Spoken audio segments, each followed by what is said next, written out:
They're after something else that's not made of gold. I think it's made of tin or steel. It's called the Lombardi Trophy. Anyway, House Speaker John Boehner acknowledged the tough road ahead for his party on Tuesday. These next couple of weeks, next couple of months, and frankly the next 20 months are going to be very difficult periods for us to do the things we believe in, but we're going to be doing it in an environment that's going to be far hostile than anything I think we've seen for a long, long time.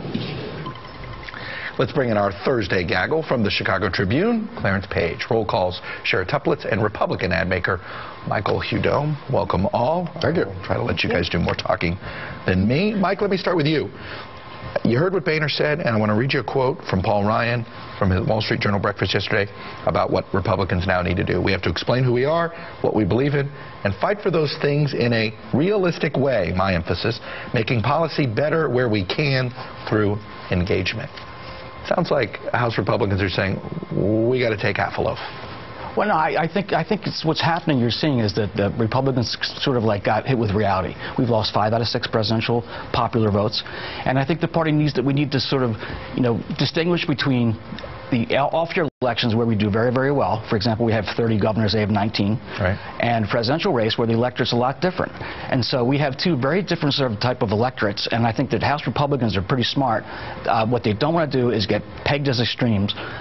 And I think the folks in the Senate are going to take a look at our nominating process, and so we don't get stuck with guys like Murdoch in Indiana and Aiken in Missouri. Well, it's you say House Republicans. Right now it's House Republican leaders, Shira. Right. The question is, will the rest of the House Republicans go along where Boehner, Ryan are clearly, and where the rest of the caucus is? Right. I think this entire Congress for the next 2 years, what we're going to be doing is whip-checking the House Republican caucus and seeing if these 10 dissenting voices, these super conservatives who did not vote for Boehner for Speaker, are going to continue on that path, and how many of them will join the 10 throughout the rest of the cycle. And that's where they're saying, I think this was a smart comment to say in a realistic way. I think it's a nod that, they have to keep quiet. They have to stay in the bunker for a while. And Clarence, so I've heard this from other Republicans who quietly goes, we could have made Obamacare better as far as the Republicans were concerned, but we chose not to.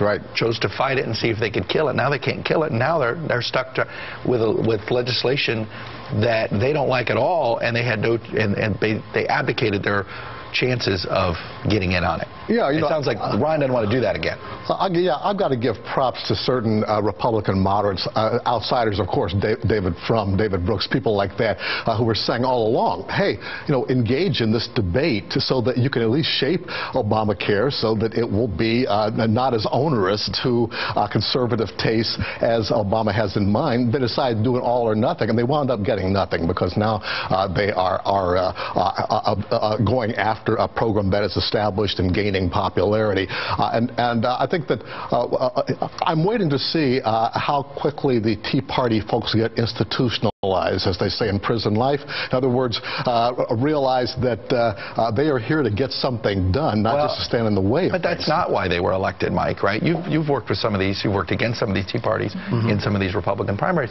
They actually were elected to gum up the works in some of their minds. Well, I think in the primary process you have more committed voters. The electorate's more pro-life. It's more pro-Second Amendment, and so it's a very different electorate. I don't believe that muck up the works will be the way I would put it. I would believe it's each of these guys has to be true to themselves, and so when they get to Congress, they do to thine own self be true is an important thing. It's the only way to get reelected. However, I don't think that the electorate is looking for them to gum up the works, and I think that's the message that the leaders are going to tell the young members of Congress. Is that you might get punished, and until one of these guys get punished for being quote-unquote mucking up the works rather than get what you can done, then this dynamic may not shift. Right. A lot of these House Republicans who were elected in 2008, they don't serve with any fear that they could lose their seat, and that's in part because of redistricting. They've been drawn some nice Republican R districts, right? But that's in part because they haven't really had a good scare necessarily. You haven't seen these guys have a tough problem in the general election yet. All right, we'll come back. We're going to do some 2016 because why not? It was Hillary's last day on the Hill. Trivia time, we asked, name the only governor-lieutenant governor pairing to both be nominated for president. The answer? Michael Dukakis and John Kerry. Kerry was the lieutenant governor of Massachusetts under Michael Dukakis in the early 80s. We think John Kerry is the only ever sitting lieutenant governor ever eventually make it as far as a nominee for president in a major party. Are we right about that? We'll be right back.